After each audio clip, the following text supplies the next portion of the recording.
welcome to another edition of What the Fuck Happenings here in Inmendham. Yes, and the happenings here is just that, other people do make arguments against life, claiming that, it's just a really bad idea thought up by a brainless system of interactions in the physical universe. So this idea of creating something that reproduces itself happened, at least here on Earth, and it leads to this whole carnage of competing individuals, brother against brother kind of crap. Civil war, frankly, genocidal war. Most organisms are fighting using that tactic, by the way. All the great apes basically have to have wars with each other every now and then, where they just slaughter each other because they're obviously always fighting over the same territory.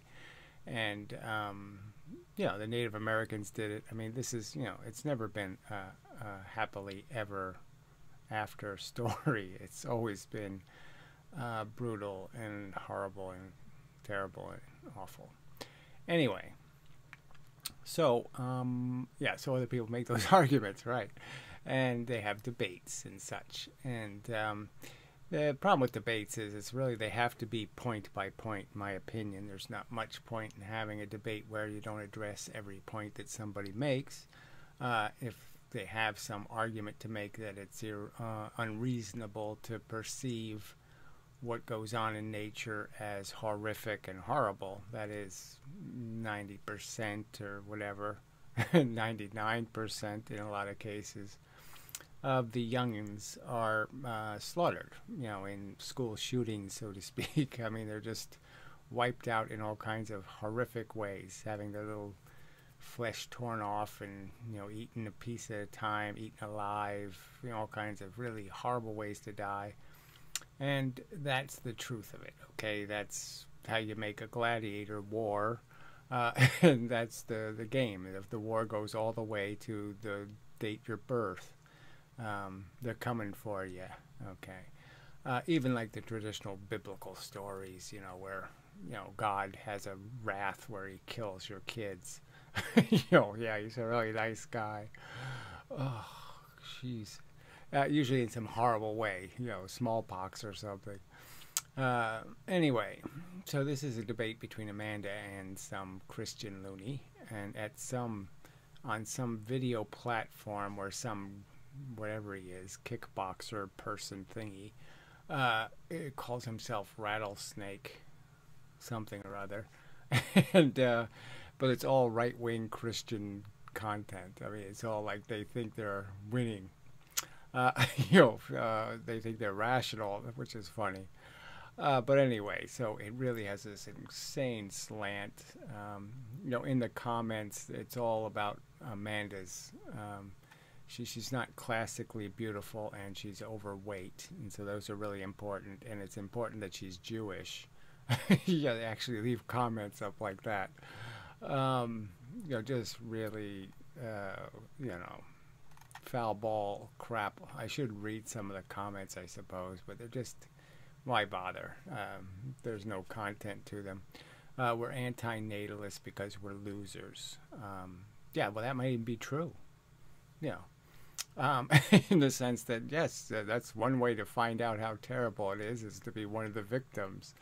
To be somebody who's gotten, this differential aptitudes that we're all given. So, in the Christian context, it's sort of obvious that, if we're going to have this contest to get into heaven, it's kind of unfair to have the contest when some kids are born addicted to drugs, when they're born in slums and born in all kinds of terrible conditions, and they have to overcome so much more, in terms of becoming civilized or decent or finding even Jesus. Obviously, the North American Indians, as I brought up before, didn't have a chance to become good Christians, did they? So, I mean, the whole thing is just so obviously stupid and idiotic. We shouldn't even have there shouldn't be a conversation in this context of, oh, you have to defeat my Goldilocks fable. You know, I have to somehow prove that Goldilocks didn't exist. I can, I have proved that there aren't talking bears. At least that aren't eating porridge. The whole thing is just so. It's just beneath, 100 billion neurons. 100 billion neurons should do better than some idiotic, fable-y story about some jewel-encrusted cloud that we're going to go to where we just wait in line to praise Jesus, for what exactly? I mean, did he plot the escape of Eve from hell? Did Eve finally get out of hell? What did Jesus do exactly? I mean, obviously he didn't do anything here on earth, right? Didn't fix anything. Plagues still showed up. All kinds of terrible, awful things still showed up. So, awful blight and horror. Not indicating we had been forgiven of anything, because God was killing us pretty dramatically. So, I mean, it's just all. Having to argue religious perspective is a waste of time, frankly, but whatever, you have to do it. Blah, blah, blah, blah, blah, blah. So anyway, with that context, so, I mean, I'll play just the adversary argument. I didn't watch any substantial bit of this. I watched the very beginning. Amanda came out, did the basic story about how it's just kind of obvious there are all kinds of downsides to life, and you really don't have a right to impose it on somebody because it's not a gift, and it's not free, and it's not any of that crap. It's a huge, giant, awful imposition, frankly. Having to be killed is, that's an imposition, being obliged. I mean, if you knew you were going to a war and they said, there's no coming back, you have to die. What? Yeah, no. I'm not signing that contract. So fuck that. Anyway, and a war for nothing, right? I mean, a war just for the sake of warring. Because somebody has vanity, and they really undeserved vanity, frankly. I mean, all the ragged comments about, the average weight of the average prego, I think, in America has, shot up to 100 pounds. I mean, I don't see any Twiggies having kids anymore. You can't even tell women are pregnant anymore because they're already so fucking fat. So, this is such a fable.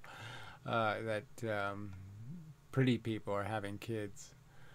That's another Goldilocks story they're telling. Anyway, so on with the show, I guess. Let's see what she has to say. So Amanda did a good job, I'm sure. I watched part of it, but I mean, I'm sure she did good. And this is the Christian perspective. Okay. I think the video I wanted to include at the end of my opening is roughly 3-ish minutes, maybe a little under. So once I get close to 4, Jake, if I'm still rambling, cut me off, because everyone knows I love to. All right, so you already wasted time doing that crap. So you're supposed to be debating the subject, not debating whether you can play a 4-minute video. Well, look, I'm all fine with video responses, but it is kind of silly to have a live debate and then play videos at each other. That's kind of stupid. Chat. All right, let's go. So Amanda's view is that people's will to live is kind of a thinly veiled cope for dealing with the horrors of existence. No, it's not even veiled. I mean, we're all struggling to maintain what we have. We all don't want to feel worse. We all want to feel the same or better. That's the absolute fact. So it's a negative that drives us. We want to win the lottery because you're poor. Rich people don't need to win the lottery. All right, poor people do.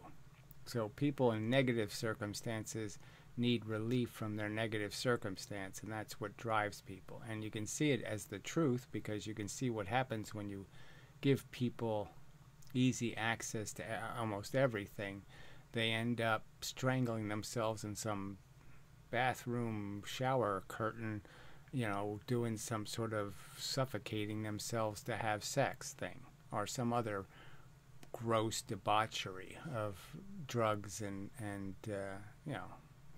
So it's just silly to argue that people aren't running from the bad more than they're running to anything called the good. I believe it's actually her position, which is the thinly veiled cope for dealing with the resentment of actually being arrogant enough to believe you have existence all figured out. Okay, so it's arrogant to say that we don't understand the biological processes, the geology of the earth, and what's been going on for the last billion years, let's say. And that we have no clue what a dinosaur is or why the bones are in the ground, that somehow we don't understand the context of evolution and that process, and the fact that there would be something called natural selection, and that it's pretty well demonstrated by the fact that we share 99.9% of our genetic code with other animals of rather significant difference, so that a tiny difference in your genetic code can make a huge difference in what you appear like. Facts. I mean, there's a ton of them, and we have acquired them. We don't believe in voodoo. Well, we, rational people, okay, aren't fooled by silly little fables about how the world works. You're fooled by a fable. You think little magic tricks happen. You think that it makes perfectly good sense that miracles happen, but no miracle can ever grow back your finger. So even growing back a finger is asking too much from the miracle machine. Yes, no, it'll cure your cancer, but it won't grow your finger back. This is so pathetic. And that you as a finite human being have the capability to see all. So whatever the finite human being, a finite human being with hundreds of billions of neurons, and we actually took thousands of years to do this, okay? Thousands of years to figure out something obvious. Now, look, Darwin's grandfather was an evolutionist. So before Darwin ever showed up and wrote his book, there were plenty of people that could figure out, hey, it looks like nature does this thing, okay? And they didn't have a word for it, natural selection, but they knew they could breed a cabbage. They knew they could make roses prettier. They knew that this was a manipulatable thing, this idea of how you generated the next generation. The next generation was completely controllable and manipulatable, just by selectively breeding. And that obviously if there wasn't us selecting, there would be a default selection process, okay? Whether you call it nature or you call it cosmic or you call it some other stupid word, the fact is it would exist. Things would not just sit in nature and stay the same, because you can tell that certain attributes are going to be an advantage. Being taller means you're more likely to be a basketball player. I mean, certain things work out that way, and nature has the same demands. So again, a ridiculous argument. It's all a balance between the predators, the evolution of the predators, and the evolution of the prey.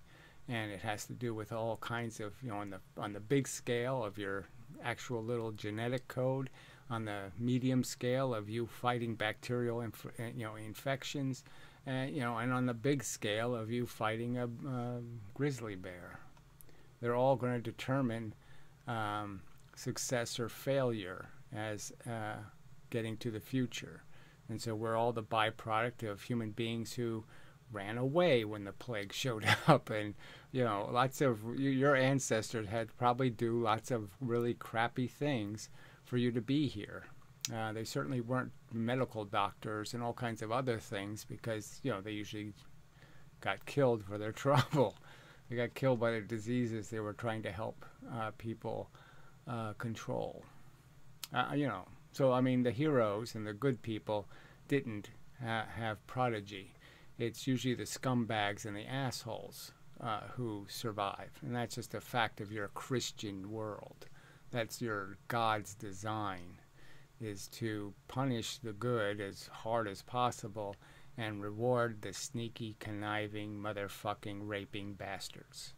That's obviously what your God rewards.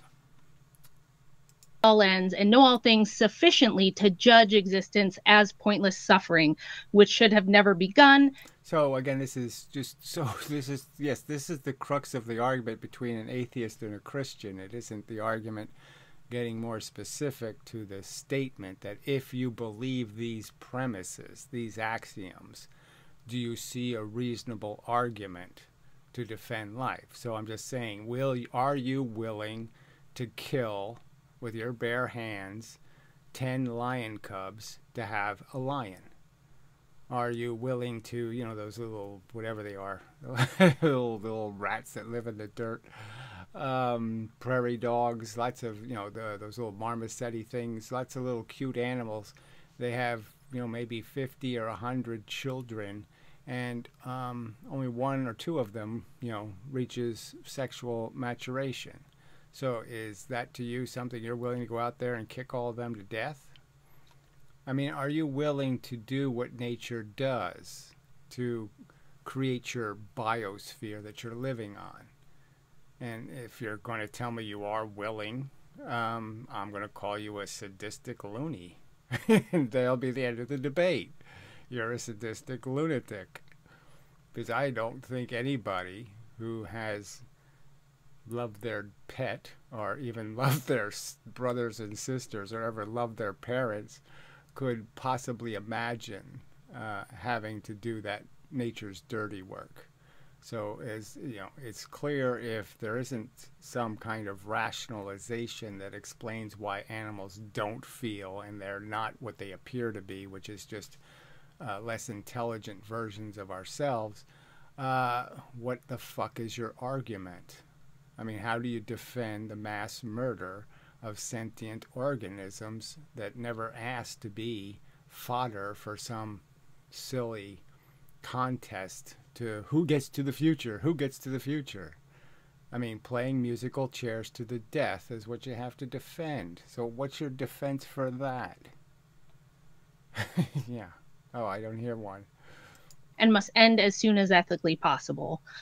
She's not just antinatalist, but she tends to be on the more extreme spectrum of antinatalism. All right, so there's nothing extreme. It's the more foundational spectrum, okay? So again, the spectrum is, do you think all sentient, do you think humans are special? Well, that to me would be a religious perspective. So if you think a human's needs are more important than some other animal's needs, that they're okay. It's okay. Their torture is okay. Your torture is sacred, but their torture isn't. There's no rational reason to believe that you on the gurney or the chimpanzee on the gurney that's going to be injected with cancer, you know, that there's some kind of huge difference that, you know, imposing it on the retard is somehow okay. Yeah, well, go ahead. Try to give me a reasonable argument for how that's possible. What piece of evidence makes that a reasonable belief? Which is more like extinctionism, but I'll let her explain what ephilism and extinctionism are.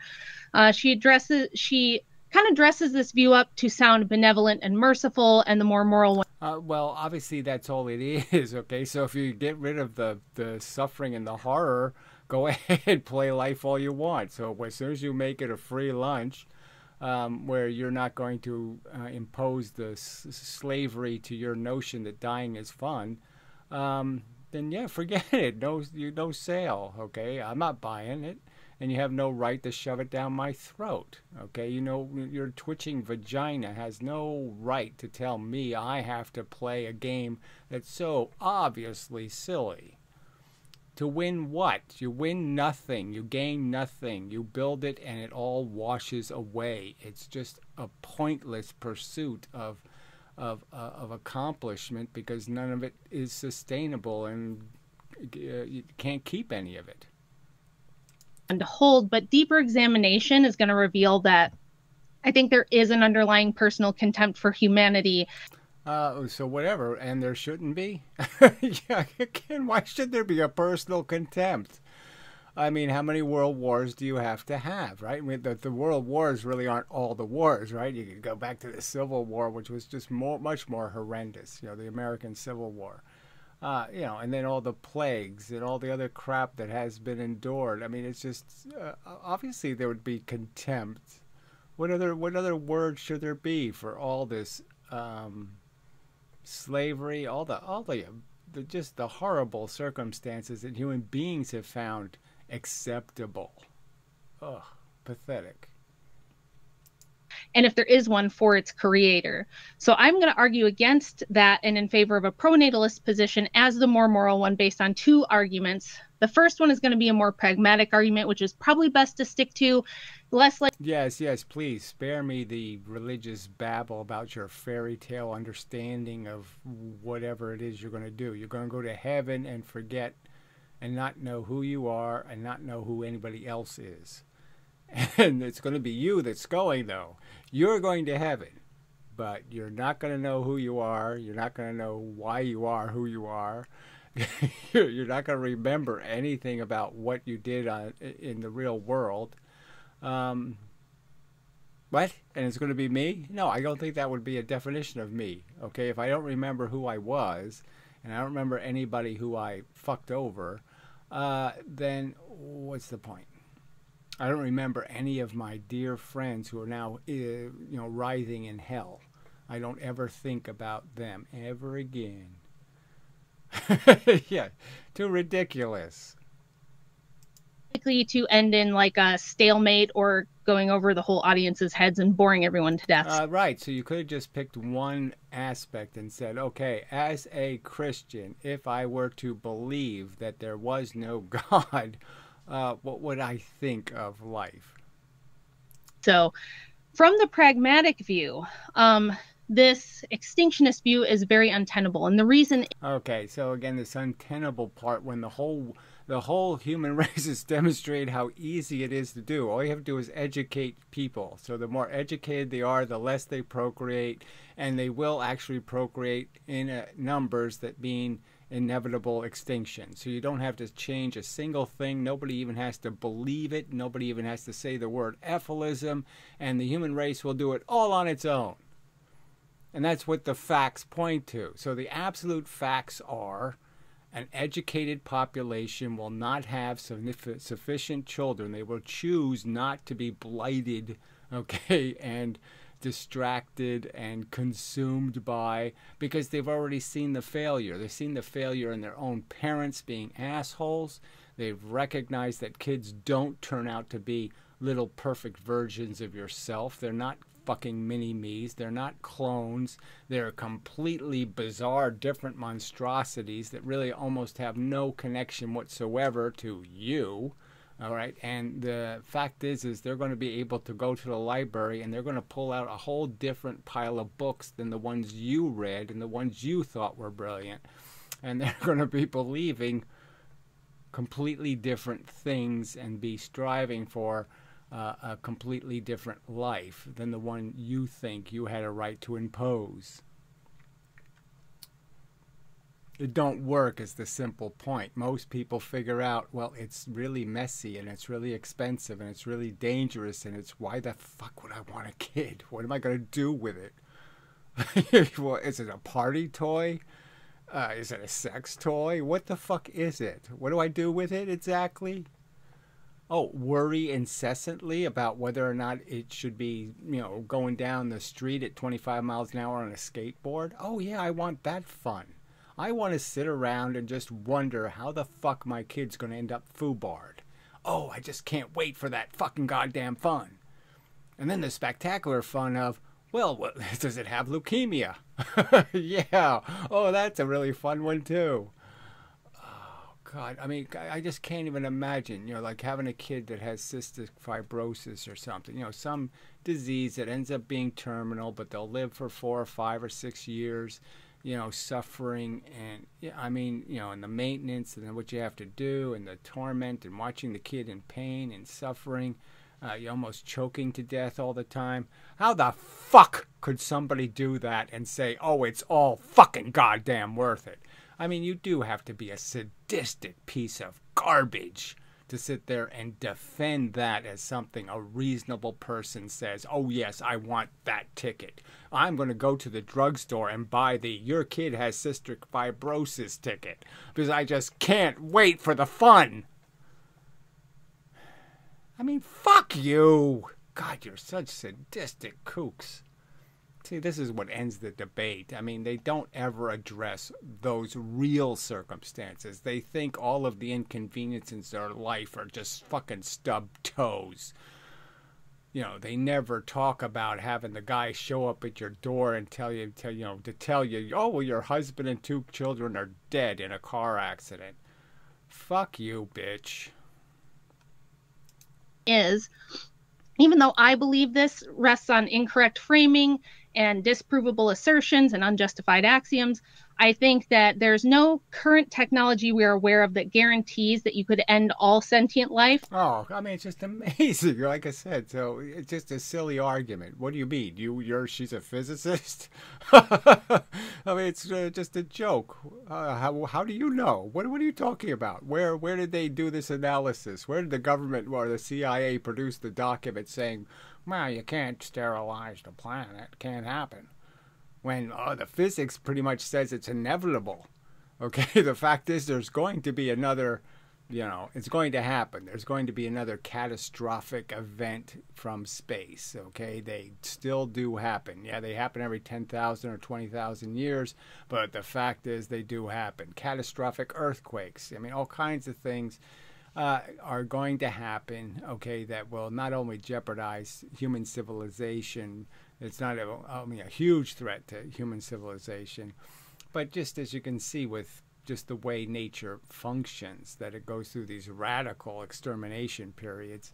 And so obviously if nature can do it, we can do it, would be the simple argument. Because we're doing it on purpose. Nature does it not even trying. We can actually try. So it's just a bullshit argument. And it really has nothing to do with the anti-natalist part.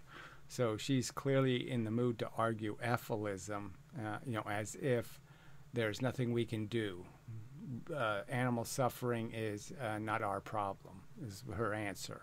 She's saying we shouldn't even try. Or end all life altogether. For example, there are a bunch of species called extremophiles, which... Oh, please, it's just ridiculous. These don't even count as a species. They're micro bugs, okay? And their extremeness is they'll drop...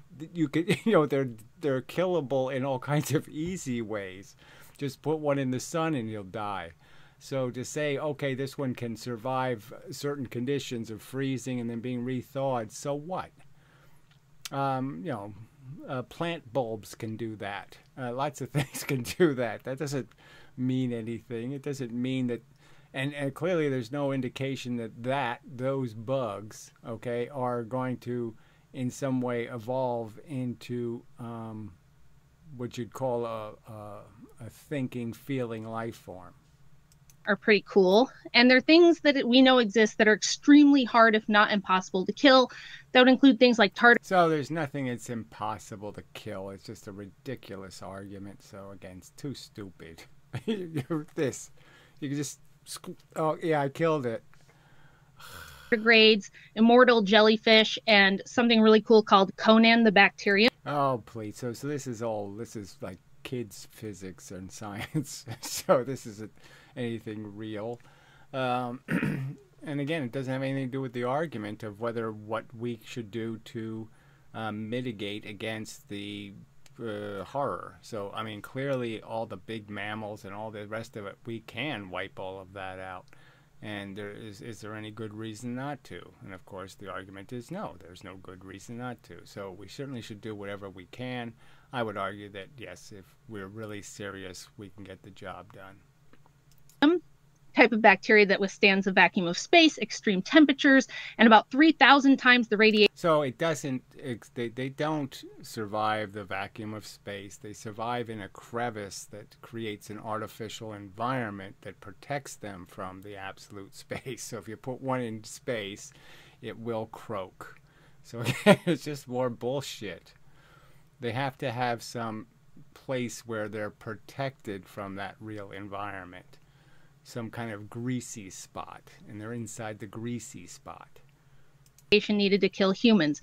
There are things in the depth of the ocean that cannot even be killed with nuclear weapons. Oh, I mean, you know, I can't believe it's all right. That this was a big surprise. That this is how silly the argument is that they're going to argue about the fact that if we turn the entire surface of the Earth into lava, that there's going to be some worry that there's going to be some kind of surviving neuron somewhere. And no, there will be no neurons left. And it's neurons that are the problem. Neurons make brains. Brains make sensation. So the fact is once you break the neuron chain, you've broken the chain, the link that matters, because nature's not going to find the link again. Because it only found it once in a billion years of evolution. It only found it once. So, yeah, bullshit argument. But funny. I mean, like I said, you know, that's the cool thing, I guess, of watching this video while I'm making the video, is I didn't see that coming. I didn't see the argument from it's impossible to squish, you know, especially when it does it so efficiently. The meat grinder runs so efficiently in doing the evolution process, and all you're saying is you're just going to turn the dial up a little bit, and no, you'll end up with the same result. The result will be that you will create a mechanism that defeats this reproducing mechanism. So again, it's just, that's all you need to defeat. All right, I take a pause. All right, I'm being kind of quiet because I changed the audio settings. So guess what? Things might get loud. Anyway, so I'm giving you fair warning, okay? As fair as I can be, you know, can't really control everything. So, yes, accidents happen. Didn't intend to have to change the audio settings, but they're just so bad that I had to do it. So anyway, now back to the video. So, continuing. Hopefully. And even if you had an exploder that just exploded the whole world, which we're probably going to get to this, it's called the red button argument, you cannot guarantee practically that you could eliminate the conditions. So again, there's no practical limitation to this exploder argument, frankly. The fact is you can keep making bombs bigger and bigger and bigger, and they don't get smaller and smaller and smaller. And so, again, there's no theoretical paper written on this subject, but I don't really see any reason why. You just make enough of it, and frankly, if there's a nuclear bomb every 150 meters, you know, yes, everything's going to be incinerated quite thoroughly. So I think that's a guarantee, frankly. But anyway. It doesn't matter. You don't have to guarantee it. The fact is, there's two choices. Do nothing or do something. We can definitely do something. So culling is a real thing. Those things really do work. The fact is, we have made organisms extinct, and the argument simply is that, well, if we try, you know, it's definitely something within the realm of possible, and it's just silly to argue that it's impossible. You have no evidence of impossibilities. Which make reemergence of that life possible, especially... Yes, and it's going to have to do the whole thing all over again. So we know we can wipe out all the mammals. So I'm just saying your argument is that somehow we can't put life in a state where it's not coming back, okay? It's not going to make the most highly sentient, if you want to say that there's, you know, the more neurons, probably the richer and more expansive the capacities are in terms of both thinking and, in some respects, feeling. Now, I'd argue feeling is an older mechanism. Well, frankly, they have to go together, reasoning and feeling, because you need a reward and punishment to know what the right answers are, to validate right answers. So feeling and thinking go together. But the fact is that there's every reason to believe that the capacities to feel, okay, do have some kind of curve to them in terms of how much brain something has. But it's, yeah, again, it's not proven. There's no, you can't be sure that insects don't feel more than we do, frankly, and that's a scary thought. It scares me. It should scare you. Since these people tend to be atheists, biological determinists, and evolutionists who... Yeah, they tend to be rational, and they don't believe in hobgoblins or pixies or fairies or any of this other trolly bullshit that the Christians come up with. I mean, they don't believe in a fable, a nonsensical, silly, idiotic story to whitewash reality with.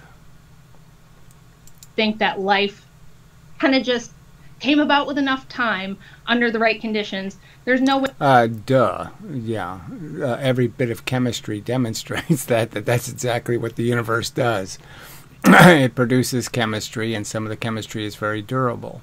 And and then when it came to this simple idea that you have a molecule that is capable of being turned reproductive, in the sense the DNA molecule can't do it on its own, and that other chemistry also happened, and the other chemistry does the splitting and the recreating of the DNA molecule. So it's not a simple process, but it's not that complicated either.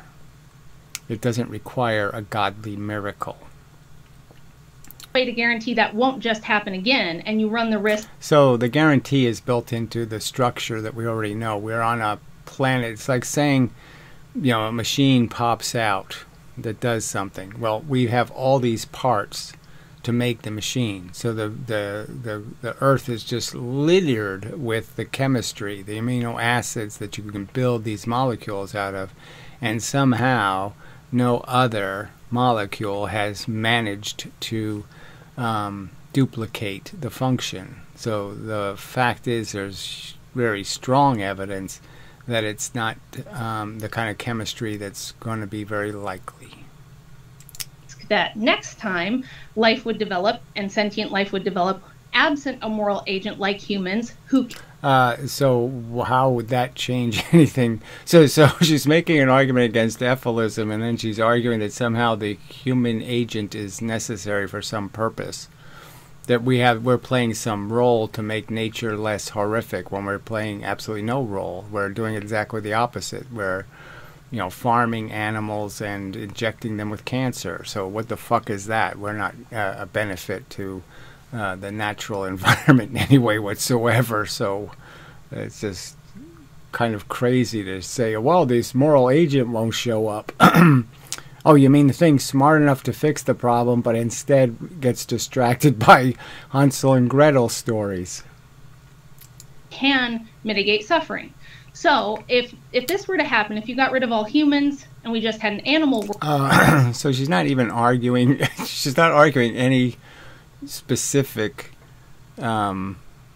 philosophical foundation. So just accept the foundation that suffering exists, and it exists unmitigated, in the sense that there's no morphine, there's no benevolent nurses, for the rest of the animal world. There's no hospitals, there's no place where they can get comfort. And just to acknowledge the the fact that you wouldn't want to be subjected to that environment, live in that world. You wouldn't want to be a biologically natural human being where you'd have to watch 9 out of 10 of your kids die. You wouldn't want that life, and you'd have to be, like I said, an insane, sadistic lunatic to say you would want that life. World, you would not have benevolent actors who would even have the will to mitigate suffering. You'd have an animal. So again, the argument is how evolution, creates intelligence. So we know that, yes, it all takes a long time. It takes a long time to go from rat to bison, or any mammal you want to choose, seal. It takes a long time for hippopotamuses to turn into manatees. So yeah, it takes a long time. But the fact is that that's what did happen eventually on Earth. Is once a brain acquires vocabulary and then the capacity to organize and to write stuff down, this will happen. So there's really no good reason to think that other simians, wouldn't eventually fall on the same kind of path that we fell on. But there's no guarantee of it either. Animal world. The fact is that that part of our evolution, going from being animals that couldn't go to high school and learn anything to being animals that could go to high school and learn something, to have a brain capable of being educated, isn't it's an aberration of evolutionary theory, not a default of the theory. So the fact is the evolution gave us an ability we couldn't really use, which it doesn't happen too often. I mean, it gave us the ability to go to school when there weren't any schools to go to. That would be predator-prey relationships. It would be pain with no medicine or treatments. It would just be diseases with no cures. It would be maximum suffering. That's what exists right now. So again, how are you addressing what's happening in nature right now, every day? So where's her argument that we are doing something to fix any of that now? So it doesn't make any sense. We're already lost. We're in deficit. Explain how humans are going to fix that deficit. So actually, from a pragmatic and utilitarian point of view, this is just insane. There's no evidence that we're doing anything utilitarian, that we have in any way advanced the natural circumstance, that any of the other organisms we share this planet on are all better off because of our existence beyond the ones we've exterminated. Those are the only ones better off. The smarter thing to do would be to advocate for a pronatalist position where, according to something called the World Happiness Report, which is... Oh, brother, so we know that's really important. That must be a document that must be a must-read for intelligent people. Oh, God. It's a comprehensive study on well-being and how to enhance it all around the world. Right. That makes no sense at all, right? Whatever this well-being is, these are code words. So the well-being is what? 3 days before you're diagnosed with cancer versus the 3 days after you're diagnosed with cancer. Yeah, let's just do that survey. That'll be enough evidence. World says that suffering is most impacted by people's perception of it, and that people... Oh, okay. So again, there's just no point in having a conversation with somebody that tells me that it's just how you're perceiving the tumor that's pushing your eye out of your head. And if you just have a happier, better attitude, it won't hurt as much. It's just too ridiculous. All you can do is almost wish it on these people. You can only just say, I hope the brain cancer gets you, bitch. You're going to advocate for this shit, you should get the absolute worst of it. You fucking piece of garbage. Trivializing torture is just unacceptable from my perspective, frankly. Anyone trivializing absolute torture is an abomination to intelligence. It's just too rude. People are in reality more benevolent than people expect they would be. Whatever that means. So, no, people are more crooked and conniving and thieving than people expect them to be, and that's how the thieves win. So, people like my husband Andrew, who have proved... Oh, fuck you. Is he somewhere in the debate? No. Wait, let's find out who her husband is. Oh, mine. Shudder. Time and again in debates with atheists that even without belief in God, the Christian worldview provides the most consistent rational means for achieving... Oh, whatever that is. So ignorance makes people blissful. Oh, yeah, we never heard about that. Oh, yeah, that's a real syndrome. That's right. Lying about the truth, okay, is more fun, okay, than telling the truth. Yeah, that's probably the truth. Yes, that's real. Being realistic isn't fun. Yeah, it's true, because all the facts point to pretty dismal conclusions. Okay, that your marriage won't last, that this will happen, that that'll happen, something alcoholic, something diseased, something else, something too much trouble, too much of a burden, too much of a pain in the ass.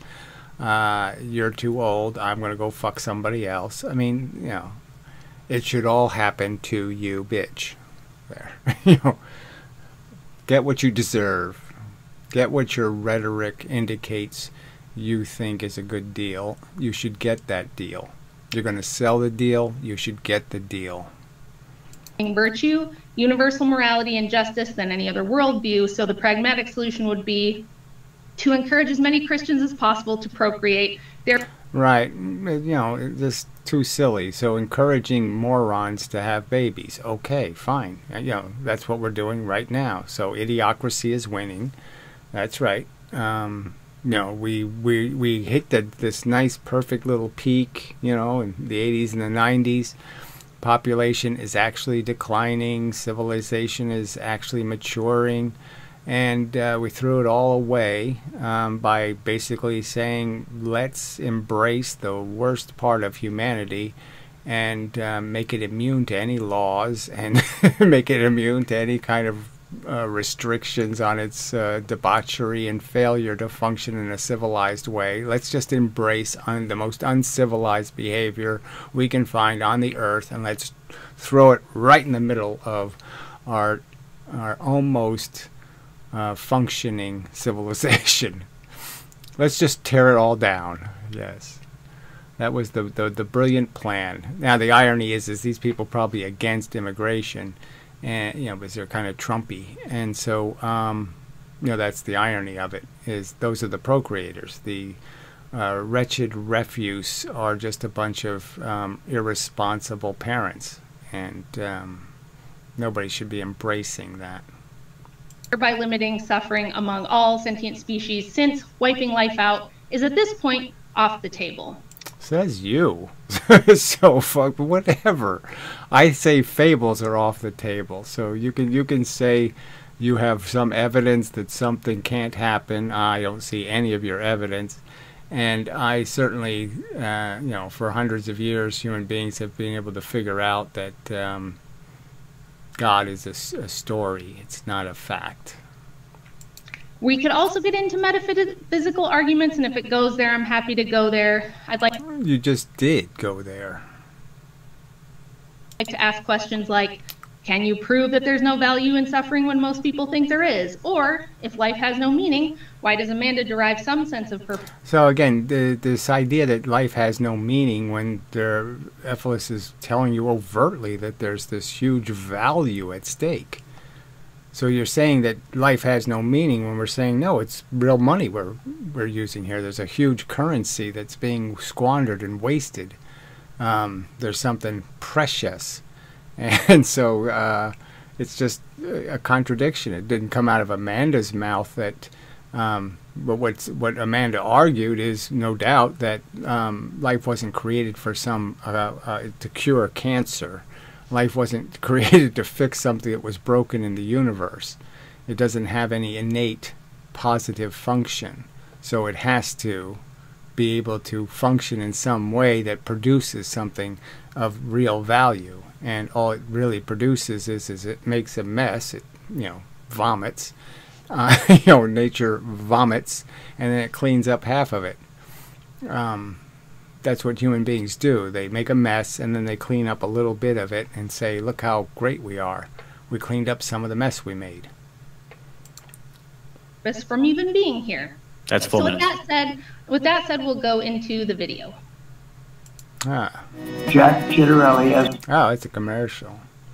Alright, so I have to pause or something. I should have downloaded this, but, you know, there's a lot of things I should do, and I don't get to them. So I probably should see just how horrendous the volume is now. Yeah, that'll be a good thing, good test. It looks a little bit, oh, that's too high now. I'm in the red. Can't be in the red. Alright, anyway. We'll see. Alright, so I'm going to play some kind of video. And it looks like it'll be start with a quote mine. So, I just thought I'd point out, that this is some tactic that people use where they take some statement out of context and then say this is what the person was saying, when that's not entirely the story, because if you listen to the whole statement, there's all kinds of conditions under which that statement is made. So I talked about, pushing a woman down a flight of stairs, a pregnant woman. Now, that was in a conversation about contracts and about, say if you found out that somebody, a woman poked holes in your condoms, or, she said she was on the pill when she wasn't. She's basically going to try to have your kid against your will, okay? And that this is kind of it's a major crime. So I would say that it's worse than, say, agreeing with somebody else to buy a lottery ticket. You both pay 50 cents and you buy your ticket, and the agreement is you're going to split the money, and the person doesn't split the money, So the argument is that it sucks that we have to live in a civilization where all these people can do all of this shenanigans, all of this cheating and lying, and they really shouldn't get away with it. And that was really the argument being made, is that I think we should live in an accountable world where you're accountable for the things you do and that you're not allowed to cheat and lie. So I'm all for cameras everywhere. I'm all for people being catchable, okay, in their criminal activity, because, we should live honest lives. It's almost like if they could invent a perfect lie detector, that we'd all be subjected to it. And be obligated to, portray our real face, our true colors, so to speak, would be revealed. And what we truly think and believe would be revealed, instead of all of this manufactured fake bullshit that people live, these fake lives with these fake stories.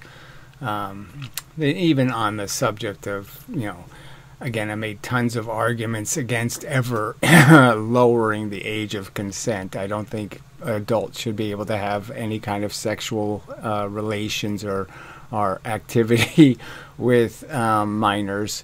But I'm not going to sit there and pretend that young people aren't attractive in any way whatsoever. That all of my memories of all of the girls I've loved before, like starting at 11 years old, that frankly I find that the most disgusting thought in the world to remember. And I don't find it disgusting. So it's just an absolute truth that, okay, it's possible, it's doable, and let's not lie about it and pretend it's not doable. But the point is no, you don't have a right to do it.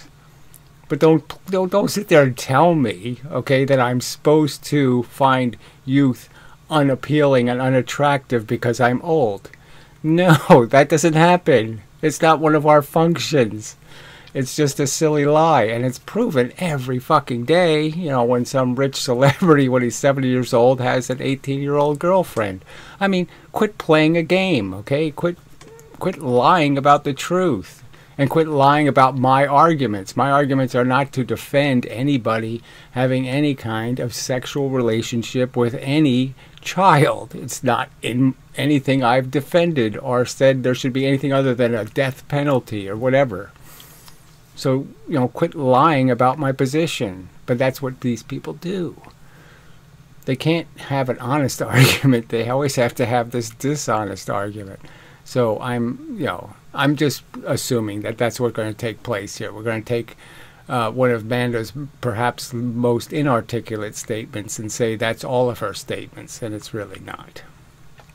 But let's play along and see what happens. Maybe I'm wrong.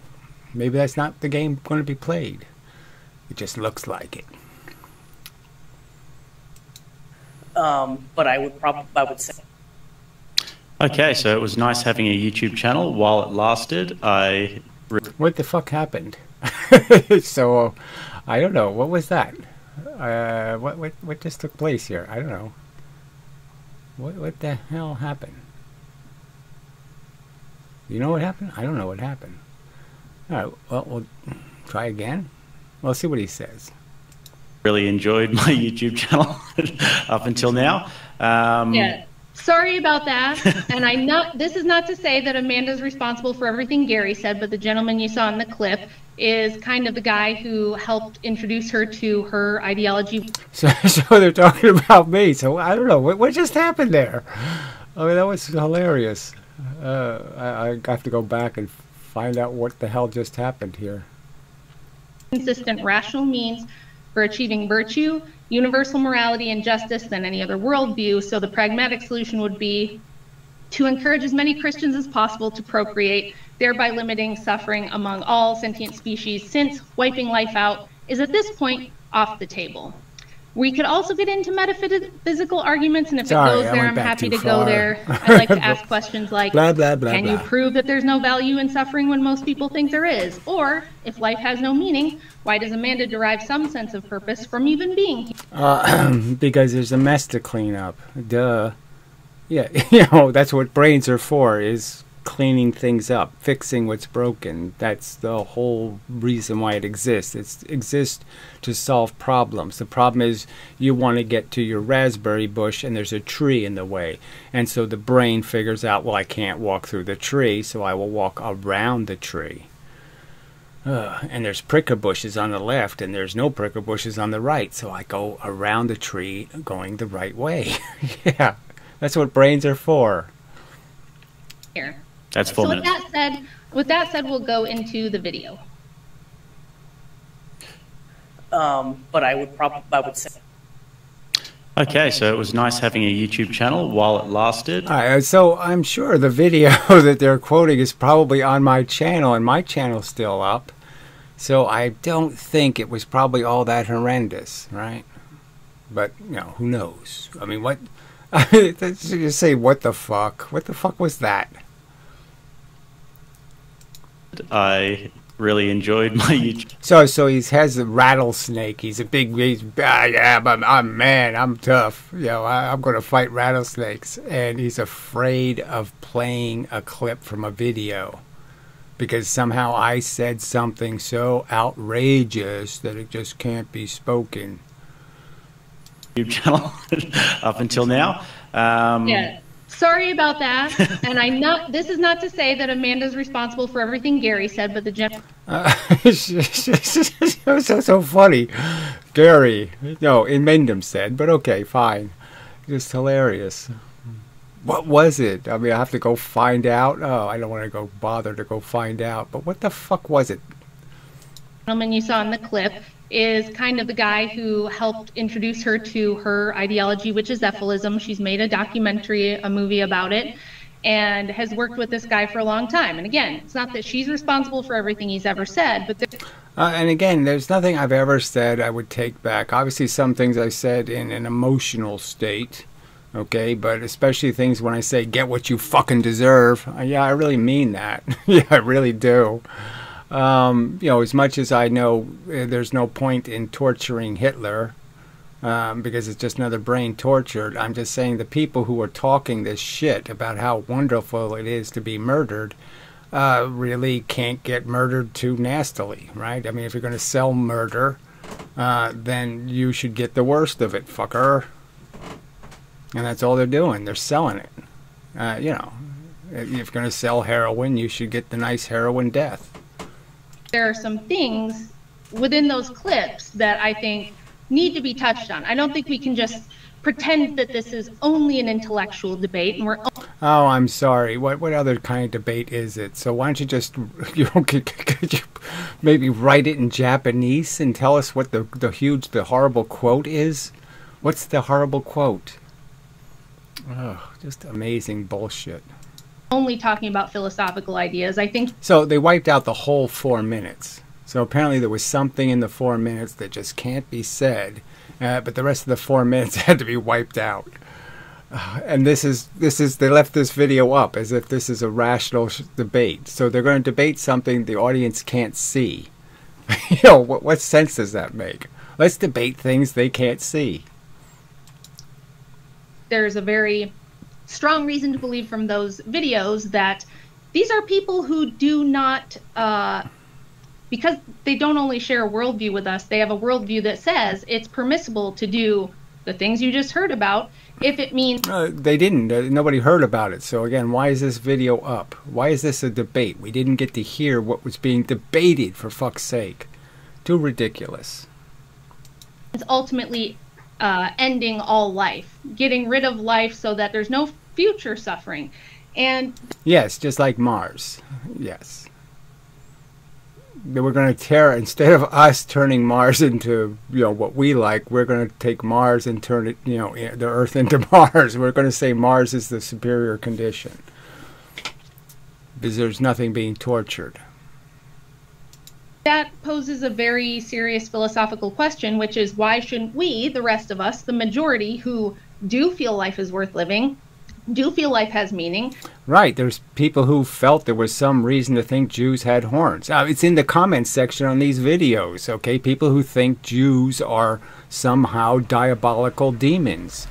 Should that fucking view be respected? Of course not. And you're telling me I have to believe in your silly fables are worth contriving some excuse for torturing animals and for putting humans in this ludicrous circumstance of live a good life and with every prospect that you're going to do something to get yourself into hell.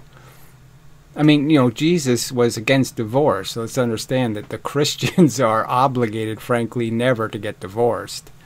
And they do it all the time. So they're all going to hell. Do think there's good and evil. Why should we not see this as a threat to humanity? Yes, that's fine. I see you as a threat. You can see me as a threat. Now, the question is what can you do about it? I'm not suggesting a civil war. Are you suggesting one? So what's the fact? The fact is I think you're a diabolically evil piece of garbage. You're a brain totally dysfunctioning. You're a dangerous retard is what you are. That's my factual understanding of your function. You're a dangerous, disease-covered, retarded piece of shit. All right, now the question is what the fuck do we do about you? Instead, deal with the problem of people who want to wipe out everyone else because... And again, there's no wiping out. There's just this simple argument that you're trespassing. You're taking your authority and saying you can do this imposing of this torture and death. And I'm arguing that you have no right to impose torture and death. That's the simple argument. So give me your argument for why you have this authority. And if you're going to say because you have a vagina and a uterus, I'm going to say, well, that's as stupid as saying because all the other simians commit mass genocide that we should do it too. No, we shouldn't.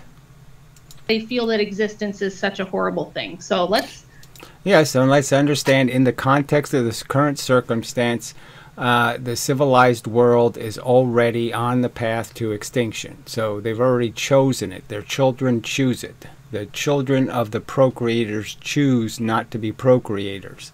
That's a fact if they're educated. And it's only stupid, ignorant, moronic pieces of human garbage, like yourself, who defend any notion that there's some fucking purpose, okay, in making these sacks of biological vulnerability. Because there is no good purpose. It all ends badly. Every fucking story ends badly. All right. Let's kick it off with that. All right, sure thing. Sounds good. That sounds like a good place to start the back and forths. And like I said, guys... So they're going to have a back and forth about a comment that they're not going to allow anybody to hear. Yeah, great. Well, let's see what Amanda says. I mean obviously, there's no context here. What did the horrible inmendham say? You can appeal to the moderator at any stage if you'd like. I'm appealing to the moderator. Please let me know what the fuck you're debating, moron. And we'll be reading out the super chats at the end. Oh, please. I got to avoid that. So with that, let's kick off. Well, I mean, I certainly can't. I don't agree with everything that inmendham has said. So I'd like to know what you don't agree with. So I'm just curious. Okay, what the disagreements are about exactly. How something's worded. You know, this is a person that has made well over 15,000 videos. So there's the good, there's the bad, and there's the ugly. And so that is a collection of the ugly. If you watch my movie, The Natalist, which is based on Inmendham's philosophy, it doesn't contain any of those statements. So, yeah, it really is curious. I mean, what exactly was it? Just a bunch of little clips, quote mines, out of context. So that's their honest intellectual argument, is to quote mine somebody who might be in a room for 8 hours making arguments and might be a little tired and might be a little sick of the whole thing and might be a little pissed off. And let's just take that comment and say that's his whole philosophy. Yeah, that's really fair. Oh, so pathetic. I think that sentient life is a precious, vulnerable, fragile thing in harm's way when we produce it. So all of the horrors that are possible. Right, okay. So she's just making the correct argument. Fine.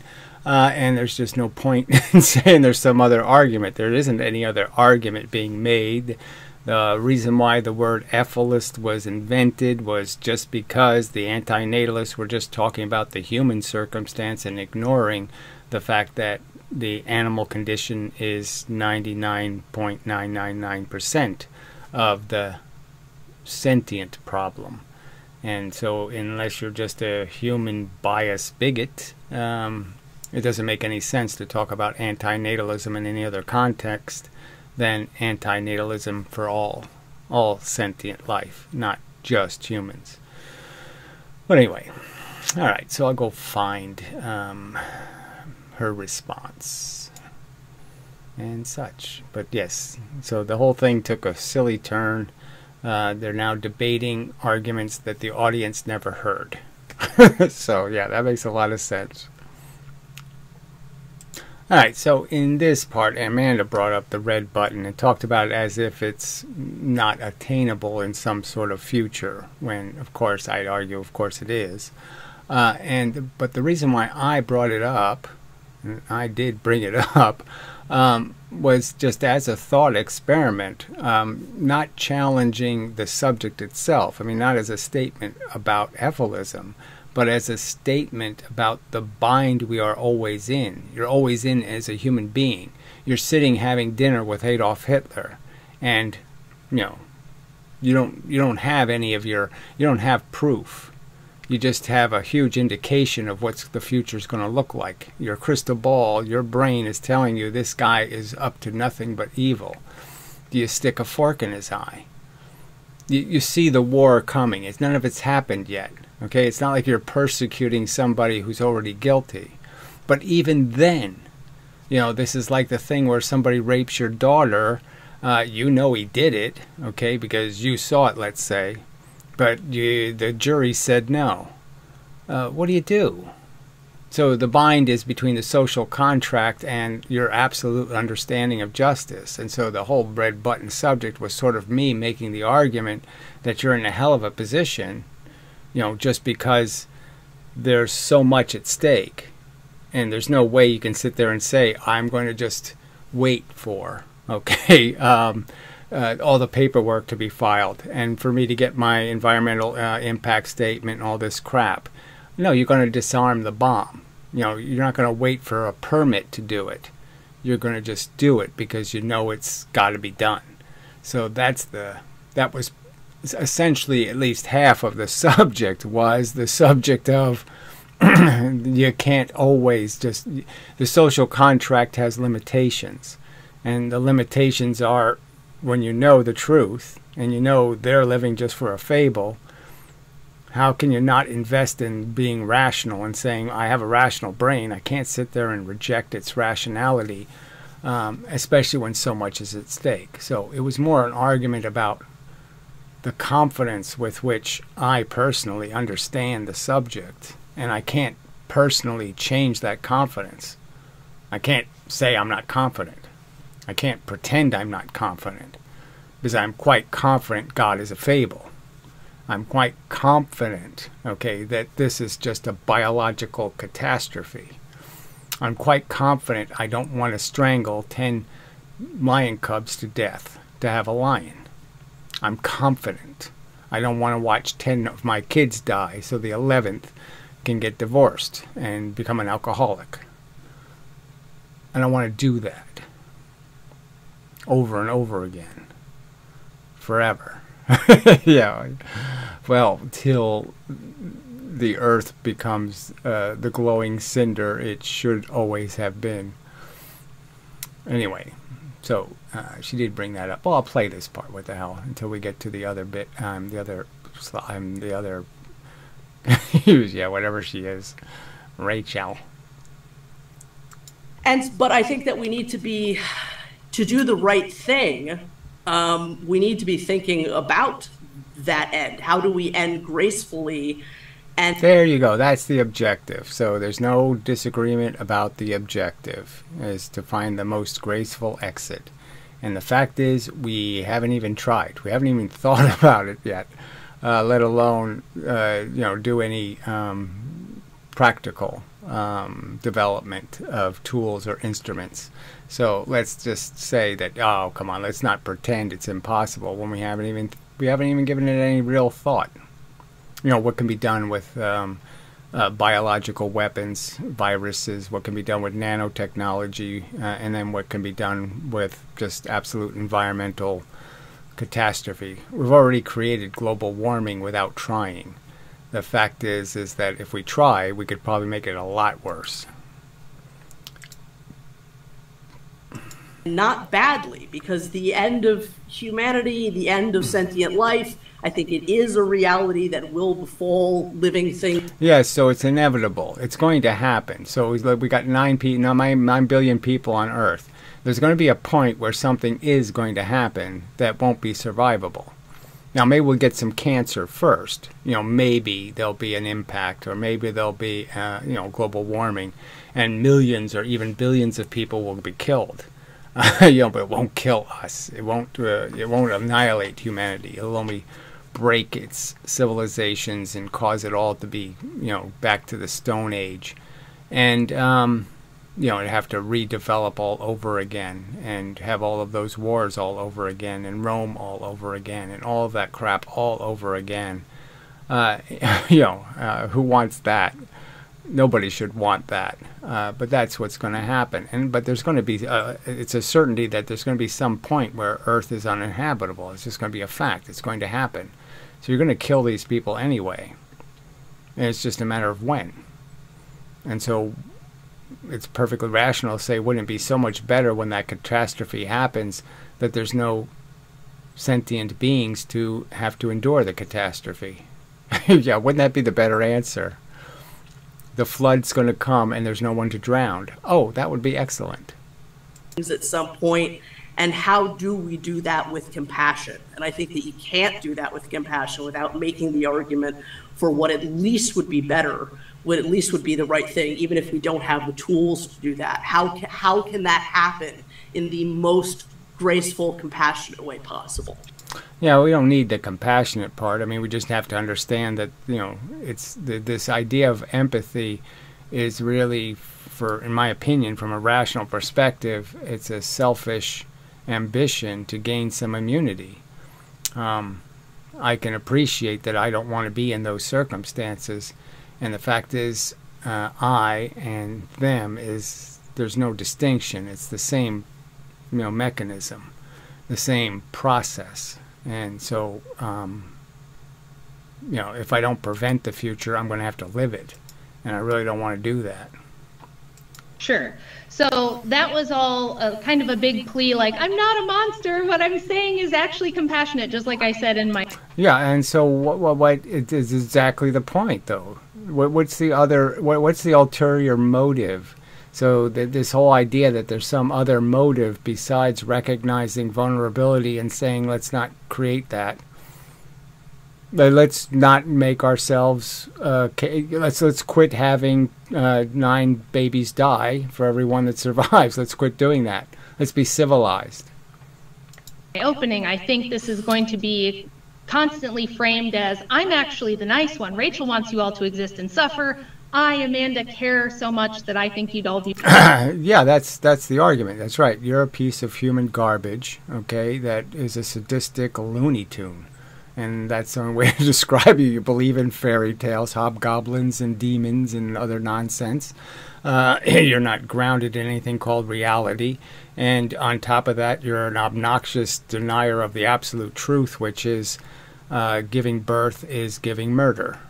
You're going to kill your kid. It's a fact. You've put it in a circumstance where it's inevitably going to be murdered by a horrible cancer or by some other condition. It's going to be murdered. That's your plan, and it's an idiotic, moronic plan. Fuck you. I don't really want, okay, to fall out of your vagina. Ever. Better off. Rachel, I don't think you're a bad person. I really don't. So it's silly to say that. So I'm just saying. So you think of things they should. Oh my God! What is quote mining? Of course she's evil and an asshole. How could you see her? So I mean, if we really see inside your head, you don't think she's a bad person? What the fuck? She's smart enough not to be stupid, right? I mean, she's smart enough to know that, I mean, obviously she seems to know something about the physical world and how it functions. So there's really no excuse for this believing in a fable. I mean, what possible excuse can she have besides some emotional dependency? She can't face reality without it. And that makes her evil. I mean, she's denying other people suffering. She's laughing and mocking it, essentially. She's saying her God says it's okay to torture things, and it's just a convenience. It's not a fucking... She doesn't give a shit about the truth. Well, no, I'm not even saying you think that. I'm saying you think one view is the benevolent view to hold. Well, of course, there's only that's the choice you have. You either will think it's perfectly reasonable to rip the heads off 10 lion cubs, or you don't think it's reasonable. You either say, yes, I want to do that because it's a great thing and nature's wonderful, or you say, no, it's horrible and awful and wasteful and pointless. Why the fuck do any of this crap? Fuck you, I don't want to play. And the other is a cruel view to hold, and this... Duh. Yes, that's the whole argument. The whole argument is about value, and it's the fact that you don't have any rational definition of it. You don't understand what's valuable. You think... okay, that whatever it is you're going to do tomorrow is worth torturing something for. That something you're going to accomplish in your pitiful, stupid, moronic, fat, bubbly life is going to be worth torture. And we're simply arguing, well, there's no evidence of that at all. There's no evidence that you're going to do anything that in any way defends torture, you fucking dumb bitch. Poses an epistemic question. How do you know that there's no reason or purpose behind suffering? Oh, I mean, it's just ridiculous. Because I'm smart enough to know why we have the function in the first place. It's a toolkit provided by evolution, and she knows that. Again, she's not that dumb. She's not like, oh, I'm a stupid Christian. No, she's an educated Christian, which makes there is only one thing you can possibly be. It's a Jordan Peterson Christian. Okay? It's a convenience. I want to justify my silly, extravagant, jackass, putrid, fucktarded life. Okay, and so I'll defend slavery. I'll defend anything to do it. Okay, any encumbrance imposed on them or those people is going to be okay. That's what I'm going to defend, because she's just defending her own extravagance, her own gluttony. She's a pig. Well, look, I think that it is neither really a benevolent or villainous position to hold. Okay, obviously it is. So okay, I don't agree with Amanda at all. Like I said, she's not stupid. So again, look, you can make the argument that the moron born in Venezuela on a garbage dump, okay, who never was educated, you can make arguments about why that person can't be blamed for being a fucktard. All right. But these people can be blamed. They're doing it on purpose. They're belligerently insulting suffering. They're not doing it because they can't think anything else. They can't understand anything else. They're doing it because they've chosen to be assholes. She's chosen to be an asshole and an idiot and a moron and a torturer. And she's just defending that life. Because she's already committed to it. No doubt. Probably had kids. Natalism. I think that it is a natural thing that people fall into that most people don't think about at all. And so it just sort of happens, unfortunately. That there's, most... Again, so there's always this context that in the educated civilizations of the world, the argument has already been won by lifestyle. People are already choosing extinction because they don't want to participate in this reckless dice rolling nonsense. They're choosing to understand that it's not worth the price paid. And they don't have to do any deep philosophical thinking to arrive at that simple conclusion that it's too fucking messy. It's too unreliable. It's too undependable. I don't know what the fuck I'm going to get for my money. And it's going to be a lot of money to boot. Of us are here because nobody thought... And realistically, you can't do it without a lot of money. So that's another part of this whole equation, this whole argument against the ignorant poor and their, the blah, blah, blah, blah. The poor people. Fuck the poor people, okay? They're a fucking goddamn disease-carrying menace because they don't have the resources to raise their kids right. And there's every probability that will come true. That they will... The only thing that will breed consistently is their failure. Thought about things too hard. They just sort of acted within the heat of the moment, and then a new sentient being pops up.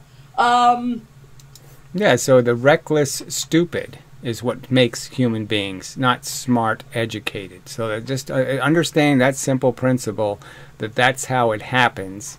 Okay, that's the truth. That's the honest description of how baby making happens on this planet. It doesn't happen because smart brains conclude it's a great idea.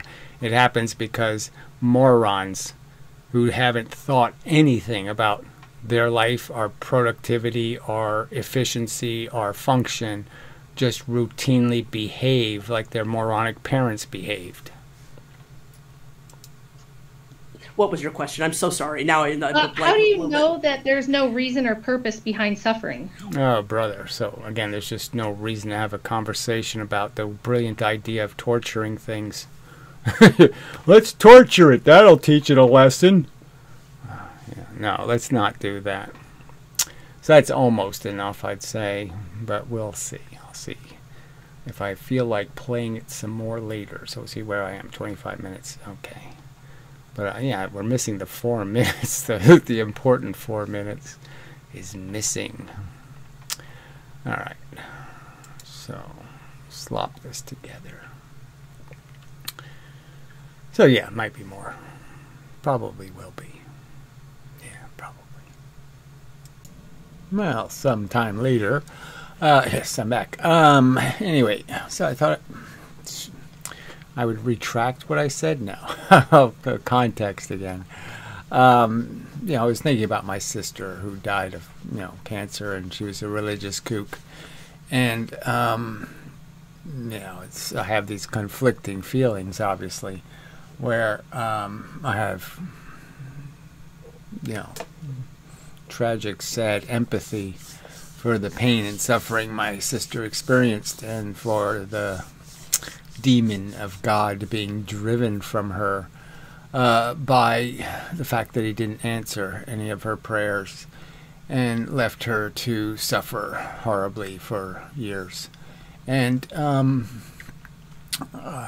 don't really wish that on anybody, but part of me can't help but say there's a justice in these promoters of the horror. They're putting money in the machine, and the machine makes this stuff, and why shouldn't they be victims of their own horrible device. But like I said, torture is ugly no matter where it is, and you don't, you wish people would learn a lesson without having to be tortured into it. But anyway, so there's no context I can put on it. Part of me, wants people to get what they deserve, and part of me wishes more heartily that they would not be assholes without having to be, have the shit kicked out of them by the nature they're shoving in everyone else's ass, raping the future with. All right, so another argument that can always be made is that we're just talking about procreation here, having babies. We're not talking about drilling holes in people's heads or anything. So it's something they probably would willingly sacrifice for, almost nothing. Probably should try to take care of that noise problem. All right, back again. So I was saying that if you gave people eternal life, even if we extended life or extended how long you stay young or something like that, and the rule was basically, yes, you can't procreate at the same rate, blah, blah, blah, people would be perfectly willing, I think, to give up their procreation rights, to have their extended longevity. So again, this isn't. This is again just almost like the vegan argument. Yeah, it's a little bit inconvenient to your vision of your future or something. I don't know. To me, I couldn't understand it anyway because I wouldn't. I already felt the imposition of procreation without it being this. Doesn't have to just to be a minor inconvenience. Was more inconvenience than I was willing to impose on somebody, let alone torture and horror and murder. And I didn't even have to think of that as a kid to know I'm not going to have a kid because of just the life trauma itself, let alone the trauma of death. Which, again, as a kid, I didn't, when it's not hanging right next to you, death, it's, it's just I'm going to die. But, now when it's, when it's, right on top of you, the fog, the plague, if you're living right next door to it, it gets real and very unpleasant, frankly. Anyway, so if there was a God, so she's, this argument has got an element of that in here.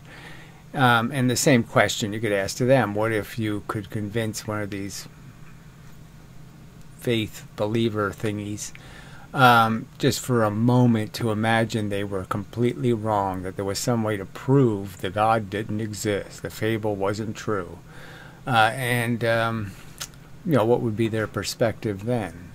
If they knew there wasn't any redemption and there wasn't any heaven and nothing was going to be recreated and there was not going to be any re-meeting or restructuring or anything.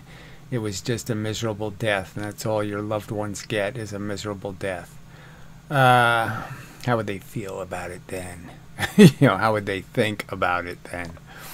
And that question's been answered by a few religious kooks who've admitted that if God doesn't exist, then life is a horror.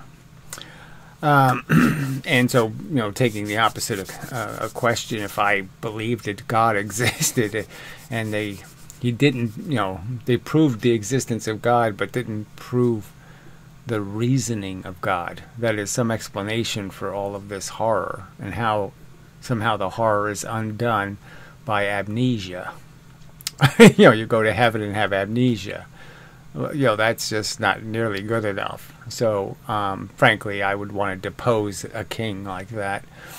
And I would then be strategizing to somehow thwart,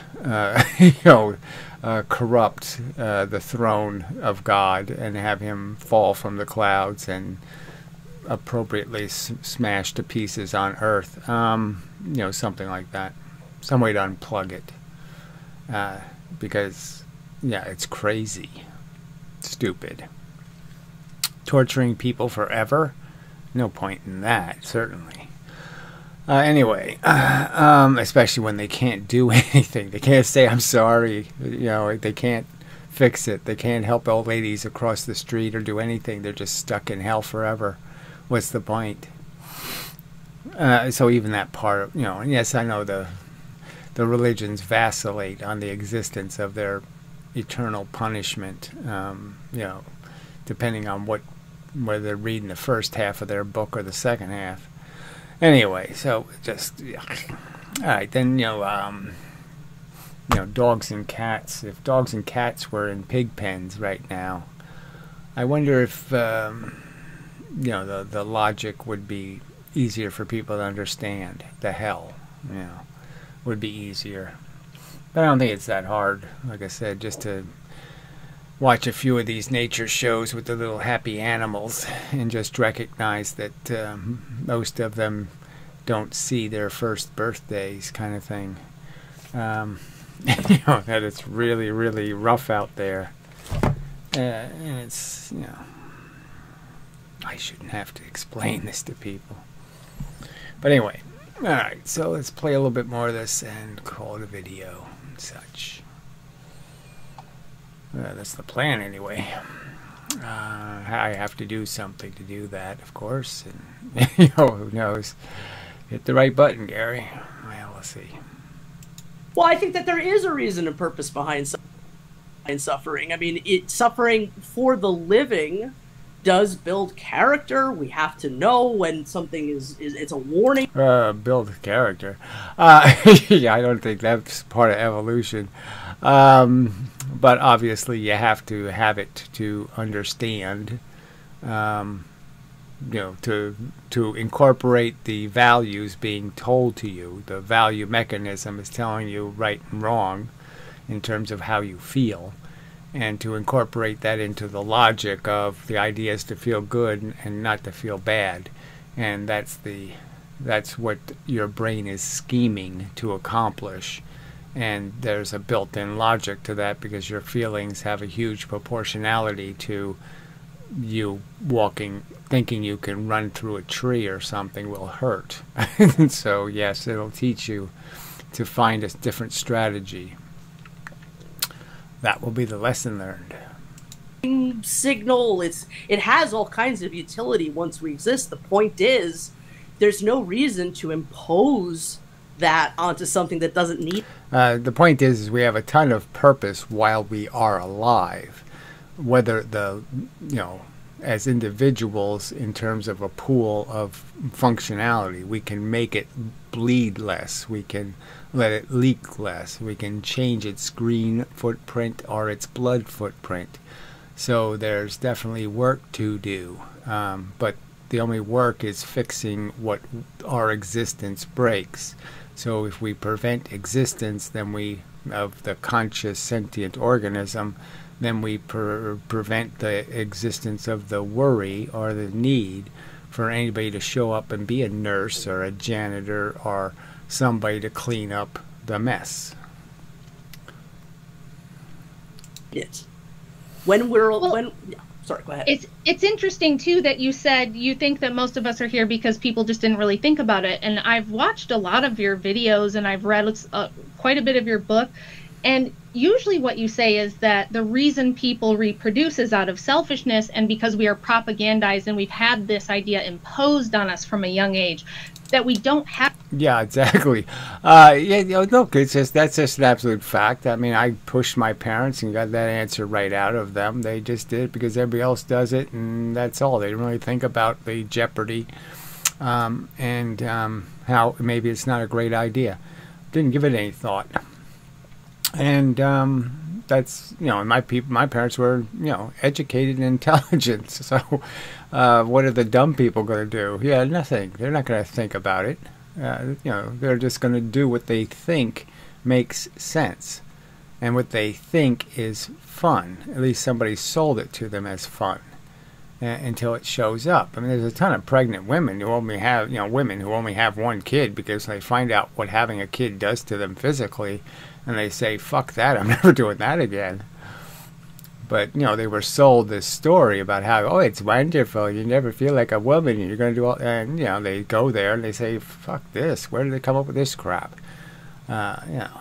As a kid, I was told going to school was going to be some big fun thing, and you know, it was going to prison. It wasn't fun. it was a gulag. Have a natural drive to actually have children, but a natural drive only to have the sex. Well, that's duh. So yes, I don't. Nobody's, especially men. Again, I can't speak for some sort of thumping biological clock inside of a woman, but I think it's all fable and storytelling about how they have some innate desire. I've met plenty of women who don't have any innate desire to have a kid, so frankly I don't buy that argument either. That produces children. Yeah. So do you believe that? Is that you're accurate? Right. I think that when we don't think about it, when we're not considering this idea philosophically, when we're just acting, yeah, I think it's mostly the sex drive in action. And then, yes, there is more of the Jack. Yeah, all right. Shit, commercials. All right. Yeah, so it's probably commercial. Anyway, I'll be back. Right, so we'll play a little bit more. The ideology of or the what I can't think of the correct word for it, but there is natalism as a fable, happily ever after, some kind of wonderful fun, birthday parties, I don't know, cupcakes, balloons, you know, and in my opinion, that's all part of just the propaganda. I mean, no one talks about the fact that if you really love your kids, that you're going to be constantly worried. Constantly. I can't see how you can't be. Even as an adult, somebody I care about goes out in a car into traffic, it's a worry. So, yeah, because the world is like that now. It's just, you know, things aren't as, there's just way too much reckless and sloppy out there. Life has gotten dangerous. It's just a fact, and you'd have to be awful worried. The philosophy all its own that some people like yourself take on. So, I just yeah. I mean, I think that both things can be true. I think both. So fundamentally, what I'm asking here is. Yeah. Why should somebody, if they're listening to both our views, and mine is that from the Orthodox Christian worldview, which is different than other types of Christianity. Orthodox is even more, what the fuck? So you're wearing a t-shirt and your hair isn't covering your face. You know, it's kind of funny. Get back in the kitchen, bitch. You're not supposed to even open your goddamn mouth in Orthodox Christianity. You know, women are really, you know, I mean, it's pretty clear. It's, you know, the Bible's pretty chauvinistic, so you're hardly orthodox. We believe that the purpose for existence is something called theosis, that you are born. Oh, I'm sure that's a real word. Theosis. I'm channeling the theosis, the theosis waves. Born and created by a loving creator. Oh, yes, loving, kill, murder, cancer, tumor, plague. Yo, fuck you. Oh, God. Yo, psycho killer. By a loving psycho killer. In his image, and that. What? So he's got an anus and a penis. Okay. I don't know what he was thinking with the girl thing. Or a man's nipples, right? God has nipples. Now, I don't know what. God's a girl, or is God an hermaphrodite? Yeah. Or is he a squirrel? What is he? In our image. We don't even have one of those anymore. The purpose of our lives here is to prepare us for the next life. Blah, blah, blah, blah, blah, blah, blah. Silly story, silly story, silly. Prepare us for the next life where we don't remember anything. And we're just all of a sudden better people without any memory of why we're better people. And we're just around going, yeah, I just can't wait to wash some dishes and grow some potatoes. Can't wait. Can't wait. That's what the Jehovah's Witnesses think, you know, is that we just go to a heaven where we just grow potatoes. All day. This one is every day. Temporary, that the next one is... Oh, the next one is permanent, so we grow potatoes forever and ever. Eternal, and that it is... Eternal what? Eternal not fornicating. You never use your penis ever again. To, through humility and love and... Oh, blah, blah, blah. Oh, God, this is so ridiculous. How anybody with, who has 40 words in their vocabulary could believe this crap. Oh, so yeah, it's making me hate again. It's just, nobody's this dumb except on purpose. You have to be trying to be stupid to come up with and sit there and talk this kind of shit like some intelligent person should pay any attention. Oh, God, some worm ought to eat her fucking brain. Repent. It's probably poisonous. To find our way back to God and what we were originally created to be before evil entered the world. Oh, yes, evil, the penis and the testicles. Yeah. Whoa. Run away. Oh, I hate this planet. You're fucking idiots. All right, well, anyway, that's enough of that. That's enough of that crap. There's nothing there to debate except just how fucking stupid is she? Like, is it 100% brain dysfunction or just 98.7% brain dysfunction? I mean, how do you be that unreasonable and illogical to make up a silly, crappy story like that and then talk like it's real? Oh, I mean, because I was smarter than her as a fucking fetus. Shit. Okay, anyway, enough. Alright, so enough of a video. Sorry about the audio fluctuations and whatever else I can apologize for. I'll apologize for. Sorry.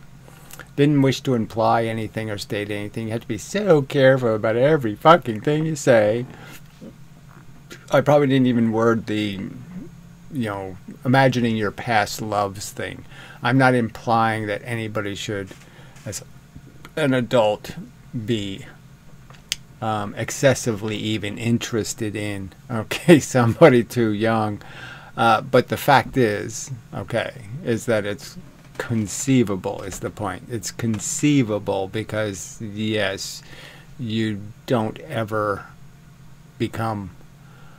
so it's like becoming a homosexual in the middle of your life or something. It's just not something that's very likely. You're not going to change your sexual proclivities, consistent with. It's not like I grow older and I like older and older women all of a sudden. It just doesn't happen that way. Like any of them, maybe. But you don't unlike. That just... I don't see it anyway. So people can say it happens, but I don't see it. And they ought to just take that testimony for what it's worth. Is that, I don't, frankly, I can't think of when I was 15 and I kissed a girl and I don't go, oh, God, that was so disgusting. Doesn't happen. Anyway, so till the next time. But I'm not implying that I see any beauty or purpose or utility or anything we should tolerate as a civilization of, 50-year-old men chasing 15-year-old girls. Ew. Yeah, but that should be avoided. Anyway, that's enough, right? I mean, you could even talk about boys going to hookers when they're kids, right? That does happen some places, somewhere, where, you know, when I was a kid, you know, a 30-year-old woman looked, yeah, no thanks. Yeah. Yeah. So it took some getting used to, let's just say. And, you know, something much older would be just totally out of the question. But anyway, so it's much more complicated, let's just say, than the simple, oh, yeah, you're only supposed to, you know, within this 6-year range, you know, that's the only thing that you're supposed to find attractive. Too idiotic. So anyway, enough said. Yeah, it's just, you know, it doesn't help to say anything more because people turn it into something else anyway. So what's the point? Just don't waste your time. So anyway, yeah, that's enough of that video. Probably didn't need the extra bit added. But anyway, till the next time and such and so forth and whatnot. Yeah, it's enough.